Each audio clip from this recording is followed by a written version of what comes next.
नमस्कार, आप सभी का स्वागत है यूथ अध्ययन के चैनल पे। देखिए, एक बार फिर से मैं आप सभी के बीच एचपी टीजीटी कमीशन 2025 के लिए जीके का पार्ट 38 लेके आ चुका हूँ।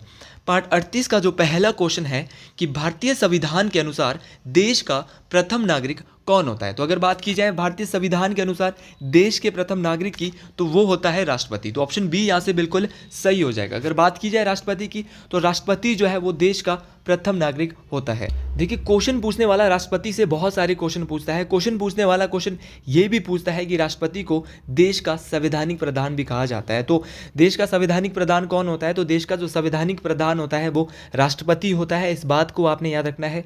और ये तीनों सेनाओं का भी प्रमुख होता है। तो याद रखना, राष्ट्रपति जो है वो तीनों सेनाओं का भी प्रमुख होता है। इस क्वेश्चन को भी आपने याद रखना है। क्वेश्चन ये भी पूछा जाता है कि तीनों सेनाओं के प्रमुख कौन होते हैं। तो तीनों सेनाओं का जो प्रमुख होता है वो राष्ट्रपति होता है। वर्तमान में अगर भारत के राष्ट्रपति की बात की जाए, तो भारत की जो राष्ट्रपति वर्तमान में है वो द्रौपदी मुर्मू है। और द्रौपदी मुर्मू जो है वो संथाल जनजाति से संबंध रखती है और ये देश की पहली महिला आदिवासी राष्ट्रपति है। इस बात को आपने याद रखना है। अगर राष्ट्रपति की बात की जाए, राष्ट्रपति के बारे में किस अनुच्छेद से किस अनुच्छेद में चर्चा की जाती है, क्वेश्चन पूछने वाला क्वेश्चन ये भी पूछता है। लेकिन उससे पहले मैं आपको बताना चाहता हूँ कि अगर आप भी टीजीटी कमीशन और जेबीटी कमीशन की तैयारी 2025 के लिए कर रहे हैं, तो हमारे पास उसके लिए बैचेज जो है वो रनिंग में शुरू है। तो आप भी उसमें जो है एडमिशन ले सकते हैं, जिसमें 200 प्लस बच्चे अभी तक एडमिशन ले चुके हैं। ये हमारा कॉन्टैक्ट नंबर है 7876145409। इस नंबर पे आप जल्दी से कांटेक्ट कर सकते हैं। लाइव प्लस रिकॉर्डेड क्लासेस हमारे पास प्रोवाइड है। 499 रुपये मात्र हमारी फीस है, जिसमें आप अगर लाइव क्लास नहीं देख सकते हो तो बाद में रिकॉर्डेड भी सेम क्लास को आप देख सकते हैं। तो आप जल्दी से जुड़िए हमारे बैचेज से। अब मैं बात कर रहा था राष्ट्रपति के बारे में। तो अनुच्छेद नंबर 52 से अनुच्छेद नंबर 61 तक जो है वो राष्ट्रपति के बारे में बात की जाती है। इस बात को आपने याद रखना है। देखिए, जो अनुच्छेद 52 है, अनुच्छेद 52 जो बात करता है वो बात करता है कि भारत में एक राष्ट्रपति होगा। तो ऐसा क्वेश्चन भी आता है कि किस अनुच्छेद में ये दिया गया है कि भारत में एक राष्ट्रपति होगा। तो ये अनुच्छेद 52 में दिया गया है। अनुच्छेद 53 में संघ की कार्यपालिका की शक्ति बताई गई है। अगर मैं संघ की कार्यपालिका की शक्ति की बात करता हूँ, तो राष्ट्रपति जो है वो कार्यपालिका का जो है वो औपचारिक अध्यक्ष होता है। ऑफिशियली जो है क्या होता है वो, तो कार्यपालिका का जो औपचारिक अध्यक्ष होता है वो राष्ट्रपति होता है। वो ऑफिशियली जितने भी काम हैं कार्यपालिका के वो राष्ट्रपति के द्वारा किए जाते हैं। और कार्यपालिका का जो वास्तविक अध्यक्ष होता है वो प्रधानमंत्री होता है, क्योंकि जो जितने भी काम कार्यपालिका में किए जाते हैं वो प्राइम मिनिस्टर के द्वारा जो है वास्तविक रूप से जो है इनके द्वारा करवाए जाते हैं। तो वास्तविक अध्यक्ष प्राइम मिनिस्टर होता है और प्रेसिडेंट जो है वो औपचारिक अध्यक्ष होता है। और अनुच्छेद नंबर 54 भी राष्ट्रपति से जुड़ा है, जिसमें राष्ट्रपति से रिलेटेड राष्ट्रपति के निर्वाचन, तो राष्ट्रपति के निर्वाचन की जो बात है वो अनुच्छेद नंबर 54 में की जाती है। इस बात को आपने याद रखना है। तो मोस्ट इंपॉर्टेंट है कि भारतीय संविधान का अनुच्छेद नंबर 54 किसके बारे में बात करता है। तो अनुच्छेद नंबर 54 राष्ट्रपति के निर्वाचन, राष्ट्रपति के इलेक्शन के बारे में बात करता है। अगर मैं बात करता हूं राष्ट्रपति के चुनाव में कौन कौन सदस्य भाग ले सकते हैं, तो लोकसभा के निर्वाचित सदस्य राष्ट्रपति के चुनाव में भाग ले सकते हैं। राज्यसभा के निर्वाचित सदस्य लोकसभा में भाग ले सकते हैं। निर्वाचित मतलब चुने गए सदस्य, वो सदस्य नहीं। 12 सदस्य जो राष्ट्रपति जो है राज्यसभा के लिए चुनता है ना, वो सदस्य जो है वो नहीं शामिल होंगे राष्ट्रपति के चुनाव में। तो राष्ट्रपति के चुनाव में वोट कौन डाल सकता है? लोकसभा के सदस्य प्लस राज्यसभा के सदस्य प्लस विधानसभाओं के सदस्य, याद रखना। और केंद्र शासित प्रदेश की विधानसभाओं के सदस्य। तो आपने ये सारे याद रखने, जैसे कि आपके दिल्ली और पुडुचेरी हो गया, यहाँ के भी सदस्य जो है वो क्या ले सकते हैं? राष्ट्रपति के चुनाव में भाग ले सकते हैं। इन सभी अनुच्छेदों को आपने याद रखना है। 55 में राष्ट्रपति के चुनाव की रीति है, किस प्रकार से राष्ट्रपति के चुनाव में जो है वो वोटिंग छोड़ी जाती है। अनुच्छेद नंबर 56 राष्ट्रपति के कार्यकाल की बात करता है। अनुच्छेद 57 की अगर बात करें तो पुनः निर्वाचन के लिए अनुच्छेद 57 बोलता है कि राष्ट्रपति एक बार चुनाव लड़ने के बाद दोबारा भी लड़ सकता है। यह अनुच्छेद नंबर 57 में बोला गया है। 58 में इसके पद की योग्यता बोली जाती है। और अगर मैं बात करता हूं अनुच्छेद नंबर 59 की, तो इसमें जो है वो शर्तें कि कितनी जमानत राशि जमा करवानी पड़ती है राष्ट्रपति को। अनुच्छेद नंबर 60 बहुत इंपॉर्टेंट है। अगर मैं अनुच्छेद नंबर 60 की बात करता हूं तो राष्ट्रपति के ओथ की बात करता है, शपथ की बात करता है। और अगर राष्ट्रपति की शपथ की बात करें तो अनुच्छेद नंबर 60 में राष्ट्रपति की शपथ की बात करते हैं। और राष्ट्रपति को जो ओथ दिलाते हैं, शपथ दिलाते हैं, वो मुख्य न्यायाधीश कौन दिलाते हैं? भारत के जो मुख्य न्यायाधीश है सुप्रीम कोर्ट के, वो शपथ दिलाते हैं किसको? राष्ट्रपति को। अगर मैं मुख्य न्यायाधीश की बात करता हूं, वर्तमान में भारत के मुख्य न्यायाधीश कौन है? तो वर्तमान में भारत के जो मुख्य न्यायाधीश है वो न्यायमूर्ति संजीव खन्ना, ये नाम आपने याद रखना है। न्यायमूर्ति संजीव खन्ना भारत के वर्तमान में 51 क्या बने हैं, चीफ जस्टिस बने हैं भारत के। इस बात को आपने याद रखना है। और ये जो है वो शपथ दिलाते हैं राष्ट्रपति को। और इनको कौन शपथ दिलाता है, तो मुख्य न्यायाधीश को शपथ दिलाते हैं राष्ट्रपति, और राष्ट्रपति को शपथ दिलाते हैं मुख्य न्यायाधीश, आपस में दिलाते हैं। ये सारी बातें आपको याद रखनी है, सारी बातें मोस्ट इंपॉर्टेंट है, परीक्षाओं में एक एक बात इंपॉर्टेंट है। और वर्तमान में जो चीफ जस्टिस है भारत के, इनका नाम जो है वो न्यायमूर्ति संजीव खन्ना, 51वें नंबर के, पूछा जा सकता है। क्वेश्चन पूछने वाला प्राइम मिनिस्टर की भी बात करता है, तो भारत के वर्तमान में प्रधानमंत्री नरेंद्र मोदी जी हैं। इस बात को आपने याद रखना है, मोस्ट इंपॉर्टेंट है। और अगर बात की जाए वर्तमान में लोकपाल की, तो वर्तमान में जो लोकपाल है, तो वर्तमान में जो भारत के लोकपाल है, इनका नाम अजय मानिकराव खानविलकर है। थोड़ा नाम अजीब है, अजय मानिकर राव खानविलकर, तो ये इनका नाम है। इस बात को आपने याद रखना है। तो ये लोकपाल है भारत के वर्तमान। इसके बाद अगले क्वेश्चन की बात करते हैं। बहुत सारा हमने पिछले क्वेश्चन के बारे में राष्ट्रपति के सारे अनुच्छेद जान लिए थे, जो परीक्षाओं में आपको कभी भी परेशान कर सकते हैं। साथ में वर्तमान में कौन क्या है ये भी हमने जान लिया था। अगले क्वेश्चन की बात करते हैं कि सांची का स्तूप किस शासक ने बनवाया था। अगर बात की जाए सांची के स्तूप की, तो सांची का जो स्तूप है वो बनवाया गया था अशोक के द्वारा। ऑप्शन बी बिल्कुल सही है, लेकिन अशोक को पढ़ने से पहले अशोक के द्वारा इसने बनवाया था। सबसे पहले जानते हैं सांची का स्तूप कहाँ पे, तो सांची का जो स्तूप है वो मध्य प्रदेश राज्य में स्थित है, और मध्य प्रदेश की राजधानी भोपाल से थोड़ा ही दूर है, भोपाल के निकट है। इस बात को आपने याद रखना है। और अगर मैं बात करता हूँ ये मध्य प्रदेश के रायसेन जिले में, ये भी क्वेश्चन आया कि जो सांची का स्तूप है वो किस जिले में पड़ता है, तो याद रखना ये रायसेन जिला। कौन सा जिला भाई, मध्य प्रदेश, भोपाल, और भोपाल के निकट जो जहाँ पे आपका भोपाल भी है वहीं पे रायसेन जिला है, तो ये रायसेन जिले में पड़ता है सांची का स्तूप। इस बात को आपने याद रखना है। सांची के स्तूप की जो खोज है वो सर्वप्रथम अशोक ने बनवाया था, लेकिन खोज तो भैया बाद में हुई थी। तो सांची के स्तूप की जो खोज है वो 1818 में जो है सर हेनरी टेलर, याद रखना है किसके द्वारा, सर हेनरी टेलर के द्वारा जो है वो सांची के स्तूप की खोज जो है 1818 में की गई थी। इस बात को आपने याद रखना है, मोस्ट इंपॉर्टेंट बात है। क्वेश्चन पूछने वाला क्वेश्चन ये भी पूछता है कि इसको विश्व धरोहर स्थल में कब डाला गया था, यूनेस्को साइट जिसको आप कहते हैं, यूनेस्को में इसको कब शामिल किया गया था। तो यूनेस्को में जो है वो सांची के स्तूप को जो है वो 1989, कब बोलेंगे भाई, 1989 में, 1989 में इसको यूनेस्को में भी शामिल किया गया था। इस स्तूप को अशोक ने बनाया था। और जब अशोक की बात आती है तो ये सांची का जो स्तूप है ये बौद्ध धर्म का सबसे बड़ा स्तूप जो है वो भारत में माना जाता है। इस बात को आपने याद रखना है, मोस्ट इंपॉर्टेंट बात है। अशोक की जब भी मैं बात करता हूँ तो अशोक का जो राज्य अभिषेक हुआ था वो 269 बीसी में, 269 बीसी में इनका जो है वो राज्य अभिषेक होता है। इस बात को आपने याद रखना है। और अगर मैं बात करता हूँ इनका, अशोक की बात करता हूँ, तो इनके राज्य अभिषेक के 8 वर्ष के बाद ही 261 ईसा पूर्व में, ये भी क्वेश्चन आता है कितने वर्ष बाद कलिंग का युद्ध इनके राज्य अभिषेक के बाद हुआ था, तो 8 वर्ष बाद, राज्य अभिषेक के 8 वर्ष बाद 261 ईसा पूर्व में इन्होंने कलिंग का युद्ध लड़ा। कौन सा युद्ध लड़ा भाई, कलिंग का युद्ध। और कलिंग के युद्ध में इन्होंने बहुत मारकाट की, और जिसके कारण जिससे आघात होकर इन्होंने जो है बौद्ध धर्म अपनाया। इनके हृदय में जो बहुत चोट पहुंची, कलिंग के युद्ध जब इन्होंने जीता था वहाँ पर जो इन्होंने बहुत मारकाट देखी, उस नरसंहार को देखकर इन्होंने कौन सा धर्म अपनाया, बौद्ध धर्म, याद रखना भाई। और बौद्ध धर्म की जो शिक्षा अशोक को दी गई थी वो किसके द्वारा, तो बौद्ध धर्म की जो शिक्षा अशोक को दी गई थी वो उपगुप्त, किसने दी थी भाई, एक बौद्ध भिक्षु थे उपगुप्त के द्वारा बौद्ध धर्म की शिक्षा जो है वो अशोक को दी गई थी। इस बात को आपने याद रखना है, मोस्ट इंपॉर्टेंट है।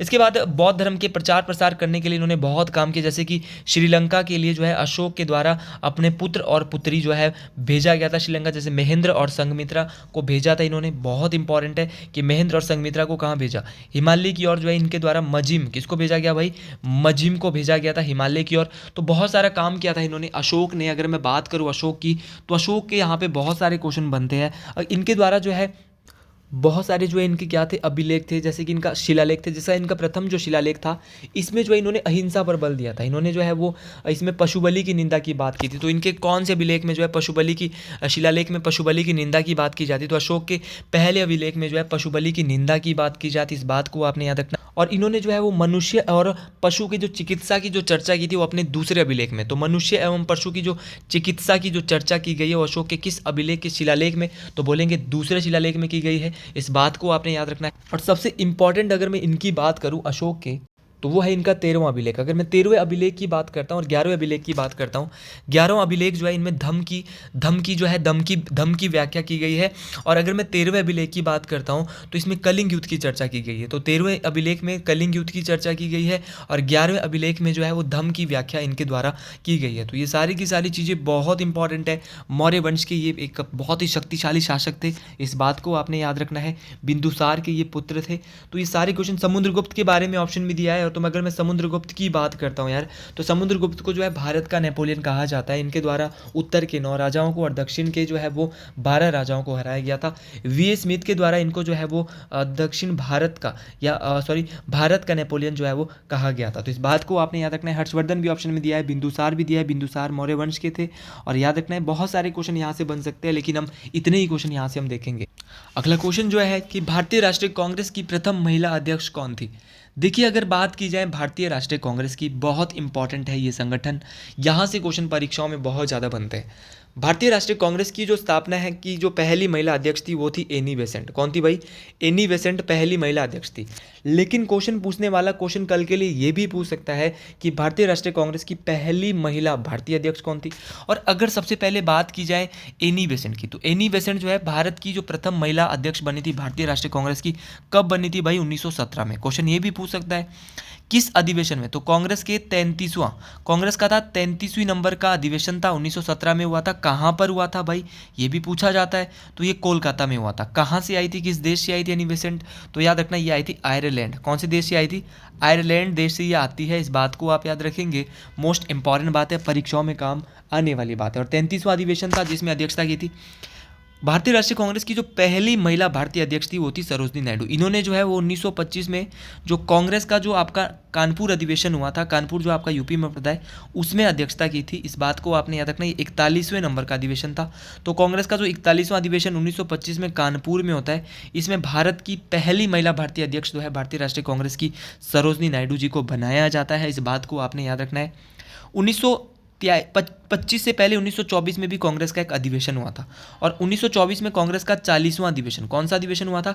40वां अधिवेशन हुआ था। और इस अधिवेशन की जो अध्यक्षता की थी वो की थी भैया किसके द्वारा? ये इस अधिवेशन की अध्यक्षता की गई थी किसके द्वारा? महात्मा गांधी। जी हाँ, बिल्कुल, जिनको आप बापू के नाम से जानते हैं, महात्मा गांधी। तो महात्मा गांधी के द्वारा जो है वो कांग्रेस के किस अधिवेशन की अध्यक्षता की गई थी? तो बेलगांव। कहाँ पर हुआ था ये? बेलगांव अधिवेशन 1924, जो कि 40वें नंबर का अधिवेशन था कांग्रेस का, 1924 में हुआ था। और एकमात्र अधिवेशन था जिसमें जो अध्यक्षता की थी महात्मा गांधी के द्वारा। और बेलगांव जो है ये बिहार में पड़ता है। इस बात को आपने याद रखना है। अगर मैं बात करता हूँ यहाँ से इंपॉर्टेंट चीज़ों की, अगर इंपॉर्टेंट चीज़ों की ही बात करूँ तो कांग्रेस की जो स्थापना है वो कब हुई थी? तो भारतीय राष्ट्रीय कांग्रेस की स्थापना 28 दिसंबर 1885 कब हुई थी? 28 दिसंबर 1885 को कांग्रेस की स्थापना होती है।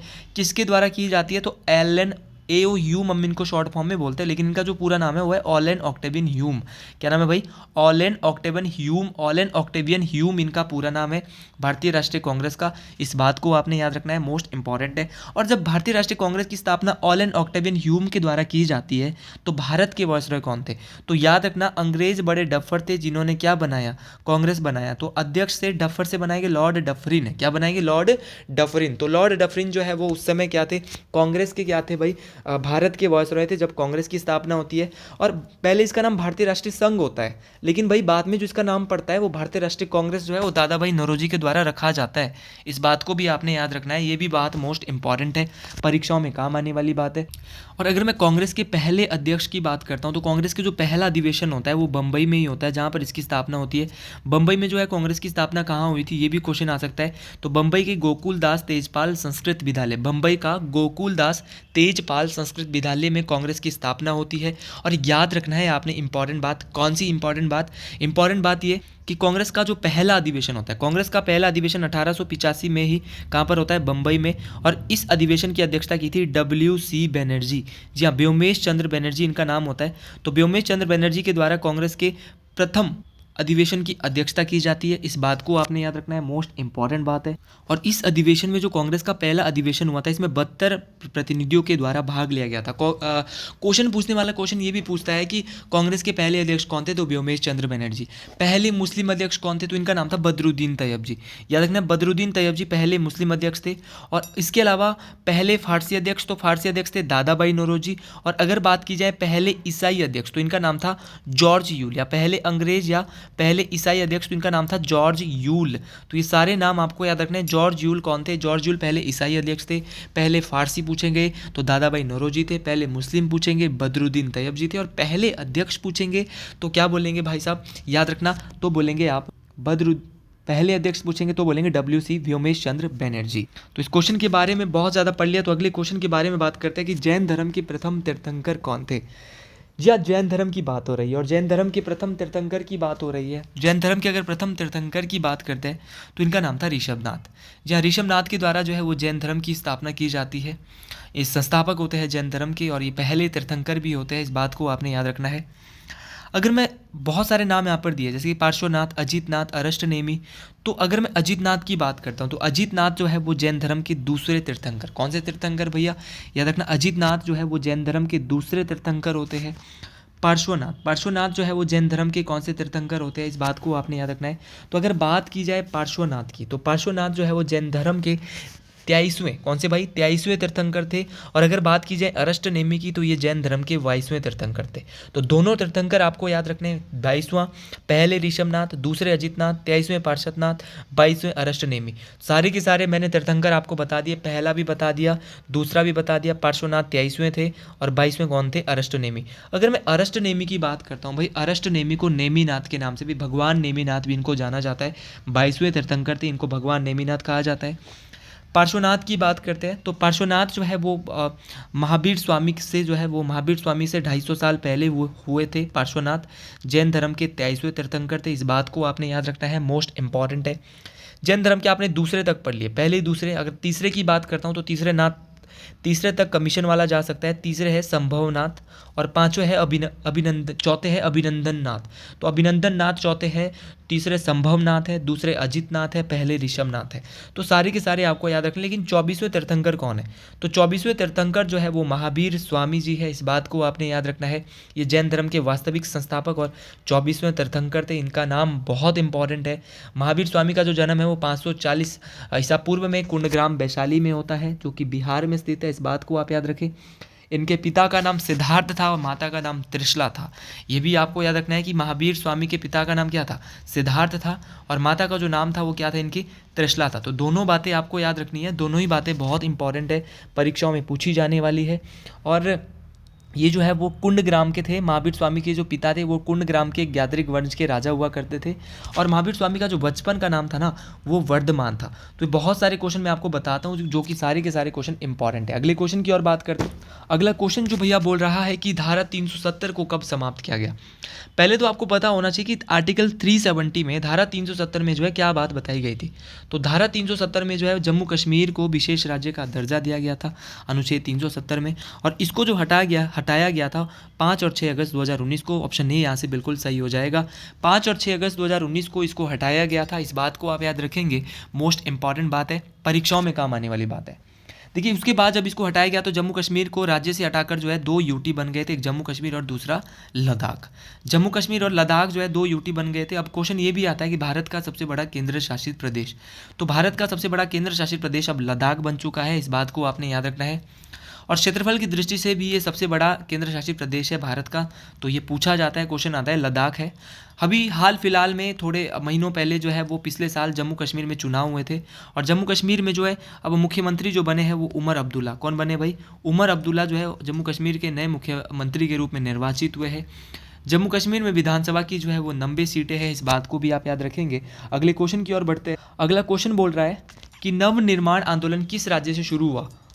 तो अगर बात की जाए नवनिर्माण आंदोलन की, नवनिर्माण आंदोलन जो है वो गुजरात से, कहाँ से शुरू हुआ भाई, गुजरात से शुरू हुआ था। कब शुरू हुआ था, क्वेश्चन ये भी पूछा जा सकता है 1974 में। कमीशन वाला ये भी पूछ सकता है कि नवनिर्माण आंदोलन में किसने आंदोलन किया था, ऐसा क्वेश्चन भी आ सकता है। मतलब कि आप जिस हद तक जा सकते उससे ज़्यादा जो है वो एग्जामिनर जा सकता है, और एग्जामिनर जहाँ तक जाएगा वहाँ तक हम जा सकते हैं। खोज जो है वो हमेशा करते रहने चाहिए। स्टूडेंट का कार्य है खोज करना, और हमारा कार्य आपको करवाना, और उन चीज़ों को बहुत ही डिटेल में करवाना। और जब हम अपने बैचेज में करवाते तो वहाँ तो हम टॉपिक वाइज करवाते हैं, हर एक टॉपिक हम वहाँ पे करते हैं, एक एक चीज़ को हम वहाँ पर देखते हैं कि किस प्रकार से कौन सी चीज़ को करवाना है, कितने लेवल पे करवाना है। चाहे हमारे टेट के बैच हमारे जो है वो 5 फरवरी से शुरू हो रहे हैं, और जो कि अभी टेट में चलेंगे। हमारे पास 289 सिलेक्शन थी पीछे भी अभी टेट की, तो इस प्रकार से हमारी सिलेक्शन भी आती रहती है। और क्योंकि हम जो है वो चीज़ों को जड़ तक जाते हैं, और जब चीज़ों के जड़ तक जाया जाता है ना, तो चीज़ें बहुत अच्छे से समझ आ जाती है। तो निर्माण आंदोलन जो है गुजरात में 1974 में तो चला था। ये जो आंदोलन है वो छात्रों और मध्यम वर्गों के जो लोग थे उनके द्वारा जो है शुरू किया गया था। तो छात्रों और मध्यम वर्गों के द्वारा जो है नव निर्माण आंदोलन वहाँ पे चलाया गया था, और वहाँ की जो निर्वाचित सरकार है उसको भी गिराने के प्रयास उस समय किए गए थे। तो इस क्वेश्चन को आगे बढ़ते हुए अगला क्वेश्चन बहुत ही इंटरेस्टिंग है। आया राम गया राम की राजनीति कहाँ से शुरू हुई थी? तो आया राम गया राम की जो राजनीति है भैया वो हरियाणा से शुरू हुई थी। ये क्वेश्चन टेट में भी एक बार आ गया था। तो आया राम गया राम की राजनीति जो है, पहले क्या होता था कि नेता भैया दल बदल करते थे, लेकिन अब क्या हुआ, जिसको हम एंटी डिफेक्शन लॉ उस समय नहीं था दल बदल वाला, तो क्या होता है भारतीय संविधान में जो 52वां संविधान संशोधन आता है, 52वां संविधान संशोधन जो 1986, तो 52वां संविधान संशोधन 1986 के तहत जो है दल बदल को जो है वो क्या है, इस पर जो है रोक लगा दी जाती है। तो आपने याद रखना दल बदल लाया जाता है कि आप दल बदल नहीं कर सकते। तो उसके बाद जो है अब जो है दल बदल जल्दी से नहीं किया जा सकता। आप देख सकते हैं हिमाचल प्रदेश में भी अभी दल को बदला जा रहा था, लेकिन वो दल बदल नहीं, वो तो भैया उनको तो इस्तीफा करना पड़ा था अपने सीट से भी, एमएलए को। अगर मैं हरियाणा में बात करता हूँ तो हरियाणा में जो विधानसभा की जो 90 सीटें हैं, अभी वहाँ भी हाल फिलहाल में चुनाव हुए थे, और वहाँ के जो मुख्यमंत्री है वो नायब सिंह सैनी जी है। हिमाचल में आपको पता है 68 विधानसभा की सीटें हैं, ये मोस्ट इंपॉर्टेंट है। आपका यूपी में जो है सबसे ज़्यादा विधानसभा की 403 सीटें हैं। तो आज के लिए इस वीडियो को यहीं पर रोकते हैं। अगर वीडियो अच्छी लगी है तो कमेंट बॉक्स में एक बार जरूर लिखेंगे। हर हर महादेव। आज के लिए इतना ही, मिलते हैं अगली वीडियो में बहुत जल्द। हर हर महादेव, जय मठारी, जय श्री गुरु महाराज, हर हर महादेव।